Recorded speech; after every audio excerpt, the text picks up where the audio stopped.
Tok jopuonjre moheo 700 rem yudo grade madwarore mar donje mbalariany kaluwore kod duoko mag penj mar KCSE mar higa mokalo mabende nochiwa yango odiochieng' manyoro.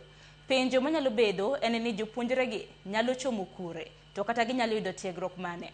Wayudo thuolo mar loso kod moko kuom jolony mag mbui kod kompyuta mojiwo jopuonjre mane ok onyalo yudo grade mar donje mbalariany mondo chunygi kik tho wirane ginyalo tiyo kod thuolono e yudo tiegruok mar kompyuta kaka achiel kuom yore mag chuogo thuolo mago mag yudo tich e pacho kae.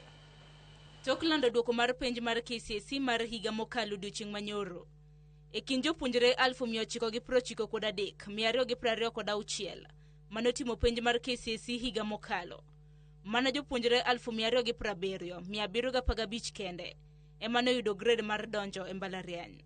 Number of candidates with direct university entry qualifications of mean grade C+ and above was 270,715. Kata kamano, wayudo thuolo mar bilo wach kod jolony mag mbui kod kompyuta mojiwo jopuonjre madibede ni ne ok oyudo grade mar donjo e mbalariany ber mar yudo tiegruok mar kompyuta.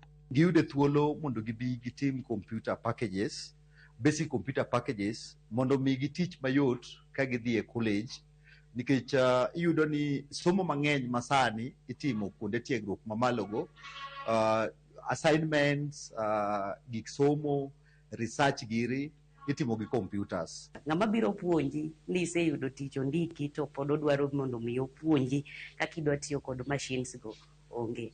Kotelnegi kod Evan Sakumu mar Rasuko Institute of Technology e boma ma Bondo, jolony go wacho ni nitiere tije mathoth e mbui ma jopuonjrego nyalo timo. Inyalo kata mana tiyo kaka data entry, inyalo tiyo ne ng'ato office kaka secretary, inyalo tiyo kata mana e supermarket, to ok mana ting'o mzigo kende supermarket, but supermarket koro iyudo ni idil gi weche mek pesa nikech sani tiyo gi kompyuta. Kata obed mana petrol station, kata obed mana jo IBC, gidwaro mana ni nyaka ibed gi certificate mar form 4 kod certificate mar kompyuta. E kindeno, moko kuom jogo moseyudo tiegruok mar kompyuta opoyo chenrono kaka gino mosemiyogi giloso omenda margi gin giwegi, moko dewo tije mag andika kata mag apisi. Atimo na ji return, atimo na ji e-citizen application, atimo na ji KUCCPS placement kaka sani oseyaw KUCCPS placement, atimo na ji KUCCPS placement. Koro mano osemiyo ayudo pesa na kopogre nyaka gi pesa mondika.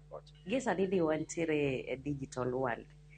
Gimora mora basically dwaro mar mondo mi ibed gi lony mar computer. Services mang'eny mek sirikal sani oket e yor mbui.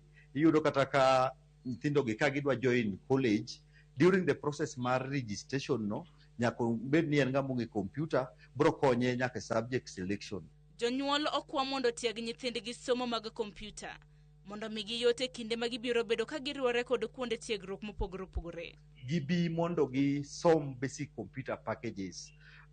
Nikech kopo ni osome kapok odhi e mbalariany kata college mora mora, to bro bedo gi tich mayot e sombe moloyo gi ka odhi e college to duogo time. Sharon Ong'ao, Ramogi TV. Kapod wanevu weche motenore kod duoko mar penj maduong' mar KCSE mabende nogolo odiochieng' manyoro. Kendo jopuonjre kod jopuonje kanyakla e thoth skunde duto nomor kaluwore gi duoko makamano.